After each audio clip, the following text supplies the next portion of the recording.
Hello, Iana Ma'ad here, one half of that dynamic duo that is Ayize and Iana of Black Love and Marriage. Founder, therapist, relationship coach. Look, let me share something with you today that I think is really important.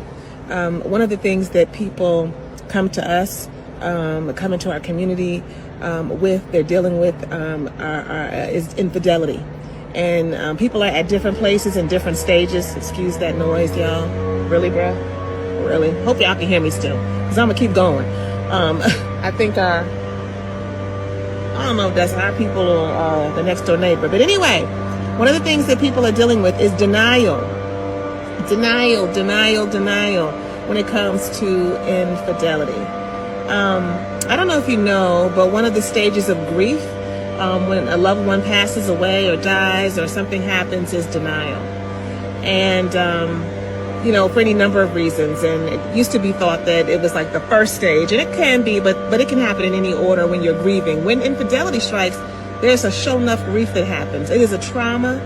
It is a loss of what you knew to be real. It is something that can shake your whole entire world. And I just want to just open it up a bit, because sometimes we comfort people, especially if you know somebody, you have a friend or a family member, and you're like, they're just in denial, and she just needs to stop, and we're just like, why she continue to stay in the same situation, or why is he putting up with that stuff with her, or from her? And I want to open up denial a little bit more for you. The core reason, a couple of core reasons why people are in denial. A lot of times people are trying to be positive. They're trying to keep a positive outlook. What is an outlook, y'all? A positive outlook. Why is that when it's something so traumatizing and so devastating that has happened? Because the reality is that, as many people say, infidelity is a deal breaker. I'm out, you cheat, I'm done, it's over.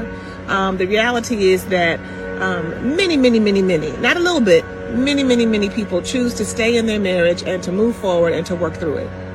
And many, not a little bit, but many are the better for it, because they have stayed the course, because they have decided to move forward and to build again. Not to bring back what they had, but to build something brand new. And for many, even though some of y'all might get an attitude when I say this, they sit on the other side of it like our relationship is stronger and better and tighter and more resilient than it ever was prior to even the infidelity. Doesn't mean I would wish it upon anybody. Doesn't mean I want anybody to deal with it. But hey, I'm just telling you what I know, okay? I'm telling you from my own relationship. I'm telling you from the folks that I work with. So people oftentimes at the outset, they're trying to stabilize their minds and their spirits, and they're trying to keep a positive outlook. So if that's you, I just want to say that I do believe it's genuine, and I do think that you have to be positive, but you can't do it at the expense of your emotions, the reality of things, being able to see clearly, being able to perceive clearly. That's the other piece. People are oftentimes in denial, minimizing. Minimization is one of those things that happens when we are, in denial about something, kind of making things, smaller than they really need to be. How people make things bigger than they need to be. Sometimes folks with infidelity are making them smaller than they really are. And that oftentimes is also to suppress our emotions and our feelings. We're masking our emotions. Some of us do that as an automatic thing. Like, we're not even trying to do it. It's just our makeup is how we roll. And until we get aware of it, we don't even know how to do differently.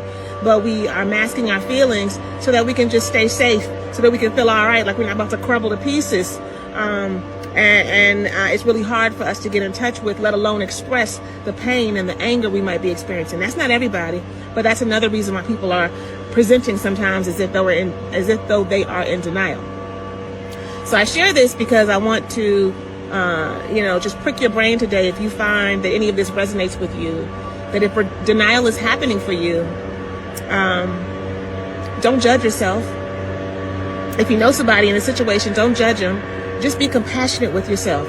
Be compassionate with the person that you know, but move out of denial. It doesn't serve you or your partner to stay there. There's another type of person who actually minimizes so much that they start to excuse the behavior. They start to say, well, if I wasn't doing this, or if I was doing more of that, I'm not saying it's my fault, but I just understand that I know that it wouldn't have gone there. No. At the end of the day, at the beginning of the day and in the middle of the day, When somebody chooses to step outside of the relationship, it's on them. That's the decision they made. And that's how they responded to the stressors in their life or whatever else. It ain't got nothing to do with what you did or did not do. That's just the bottom line. And so making excuses for our spouse's behavior does not serve you or the relationship, because you can't move forward in a healthy and whole way if you're not able to really be clear about what the why was, where the disconnect was, what needed to happen differently. And if we get fuzzy about it and start taking on stuff that we don't need to take on, it's going to mess everything up. And you're not going to be able to really, truly rely on, what kind of bug was that? Rely on your partner or your union. So, again, today, think about this denial thing. Drop a comment or two if you've been there, if you are there, if it resonates. And don't judge yourself again. Don't judge your friend. Just get up out of that and start by telling the truth. Just tell the truth. Call it what it is. Write it down, journal it, and go from there. Peace, y'all.